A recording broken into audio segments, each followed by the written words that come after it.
to my channel. This is a travel vlog video, a little bit different from probably the types of videos that you'll see on my channel. It definitely feels like I'm just posting the highlight reel right now. This is not normal for me. My husband and I were able to get away for our 18th wedding anniversary. This is a bucket list trip for me and my husband. It seemed everything kind of aligned. I wasn't pregnant. I'm not breastfeeding anymore. Our baby is 3, and we decided that it was time to end that journey. We have 8 children back at home, and we have a crew taking care of the kids for us while we enjoy this time together, connecting as a couple.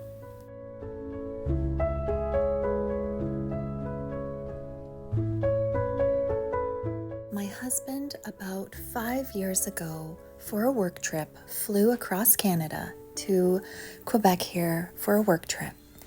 And I had no idea how absolutely beautiful it was until he started sending me pictures and videos back home. I fell in love with it and purposed in my heart then and there to come back with him one day.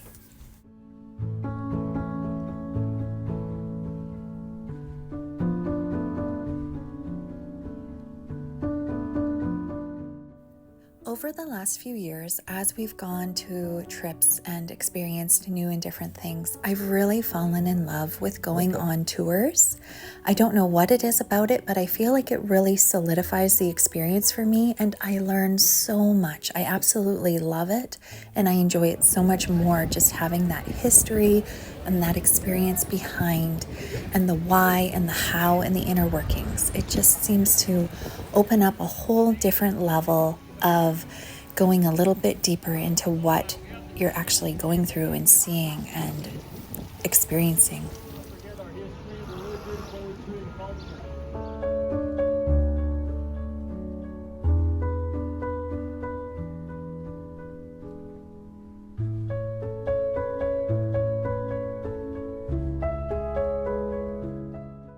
Maybe I'm showing my age here with expressing how much I enjoyed going on this walking tour, but I really would have never understood the points of interest truly, because I feel like the old and new are so interwoven throughout Old Quebec City.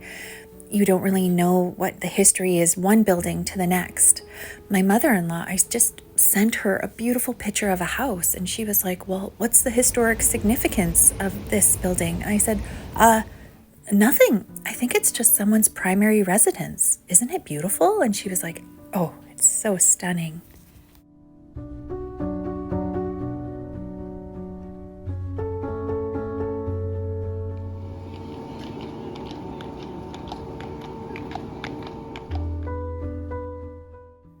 Any points of interest that we did stop and learn a little bit more history about, I did put the name down in the description along the bottom of the video. I don't want to embarrass myself with the pronunciation of anything here in French. Even being Canadian and taking a little bit of French in elementary school and early high school, I don't want to embarrass myself. I think it's a lovely language though, and certainly take it upon yourself to Google any number of these buildings if you're like, oh, I wonder what that one's about, or oh, that one looks beautiful and interesting. They are all so full of history and so interesting, so enjoy. And one thing I'd like to note too that's really helped me with understanding history is not just looking at what wars were going on in that particular time period, but also really spending time learning about particular people who were of influence, not just historic leaders or government powers, but also just people of note, what kind of advances happened in music or the arts, as well as what inventions also happened around that time. I feel like it's given me a better understanding of the timeline of history, and I actually keep a book of histories, a book of centuries actually is what it's called, and that's really helped me understand the past.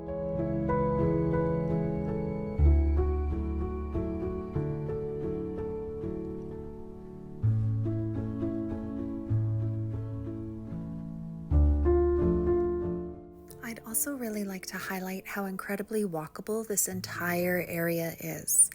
When my husband was showing me the points of interest on a map back at home, I could not conceptualize how close everything was, and I was really worried about my energy levels and how much walking I was actually going to be doing in a day. But what I've really noticed is all of these like umbrella alleys, or even standing inside of the castle and going out onto the pier or going up into the Plains of Abraham, they're all very, very close, like either 5 to 10 minute walks, and then you're there and you get to enjoy them kind of immediately.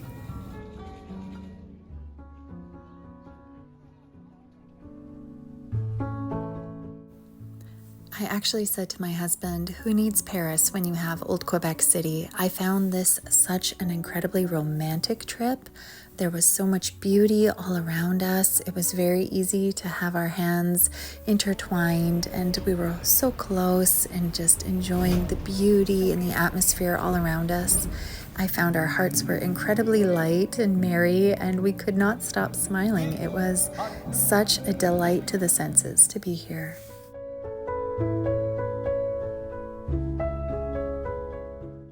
Initially, I was a little bit apprehensive because due to some dietary restrictions, I need to eat gluten-free, but everyone was very, very accommodating, and even all of the restaurants lining the city there, they all had their menus displayed, and a lot of their gluten-free options were just plainly displayed for all to see. So it was really easy to piece together safe places for me to eat. We loved that one restaurant there where we enjoyed it 2 days in a row. We had pizza outside and just watched people walk by and had such an enjoyable, slow, leisurely pace.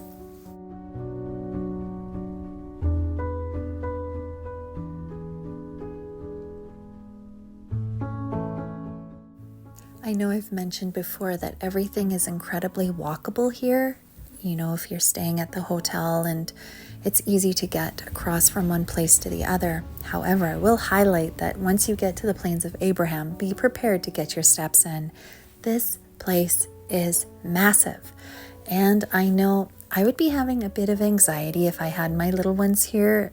Even my rowdy boys, I would probably be having minor heart palpitations because that ledge, that wall again, because Old Quebec City is that walled city, and this was so pivotal in their history and their defense. It's there, and it is very high up. So just a reminder to hold your loved ones close, keep those babies strapped in their stroller. Don't let that discourage you, though, from having an adventure and checking it out.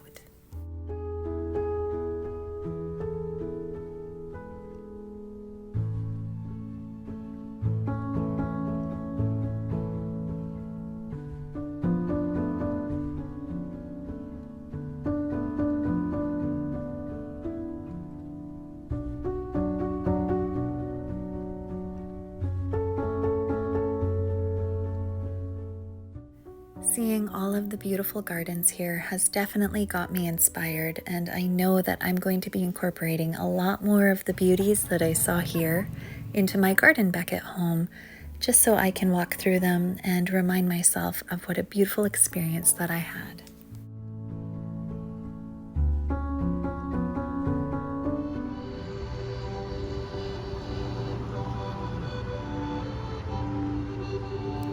Any type of experience that has live street music, beautiful flowers, and a lovely atmosphere definitely makes a sucker out of me. I am so easy to spot a mile away. I love the touristy, nichey things. And as today comes to a close, I hope you enjoyed watching that with us. We ended up getting room service and tucking in for the night with a movie.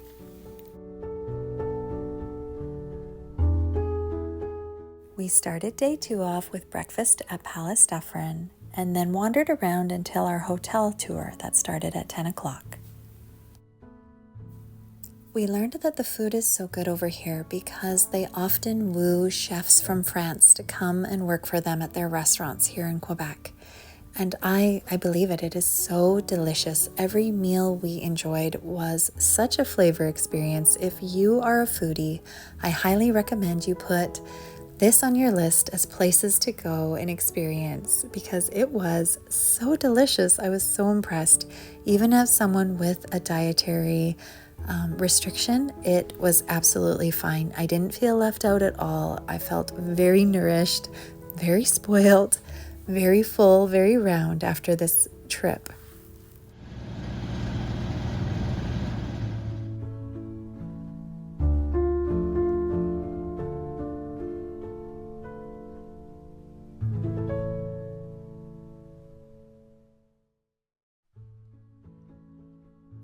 On our hotel tour, we learned that all of this red brick is imported from Scotland.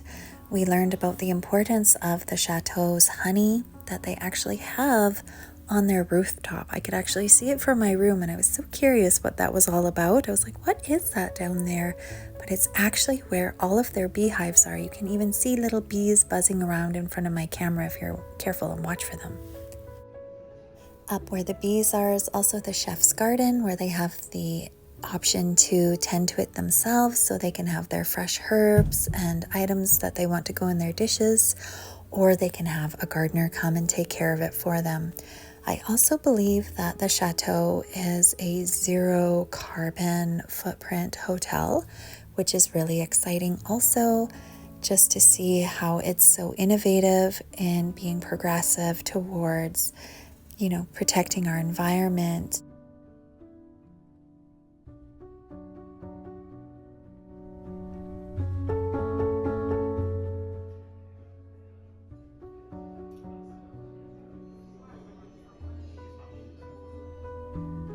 We enjoyed a 5-course anniversary dinner here at Champlain Restaurant. I know it looks like we just ate dessert and meat. That's not the case. I just got carried away with the evening, enjoying my time with my husband. We did have some other appetizers in there that were equally delicious, I promise you. But yes, it looks like we just ate meat and desserts. It's not the case. Another evening bath and movie night, and look what I saw on the wall. A tiny heart to commemorate our anniversary. For day 3, I woke up with a minor accident. I can't believe I was so silly. Being 40 and all, it's just par for the course. We ended up having room service and decided to do a little bit of shopping. We sent those packages back home so that we didn't have to carry them on our carry-on or in the train or anything like that. And that was actually a really smart idea because then I didn't have to worry about any of our breakables. That Darlington store there was an absolute lifesaver. It has wonderful clothes for men and women, but what Kyle and I found there was some raincoats because for the next leg of our trip, we are going to Montreal to see the Formula One races. And if anyone has watched any form of Formula One, you probably have seen that it's known to rain in Montreal. We knew that when we booked this trip and we got some covered seating, so everything was going to be working out, but we also just wanted to have the added comfort of a raincoat just in case. We were able to make our train exactly on time, and the first leg of our trip came to a close. I'm so grateful for this experience with my husband and seeing the beauty all around us. And now on to the next step, Formula One in Montreal for our 18th wedding anniversary. I'll be posting that video shortly. Thanks for watching, friends. Take care.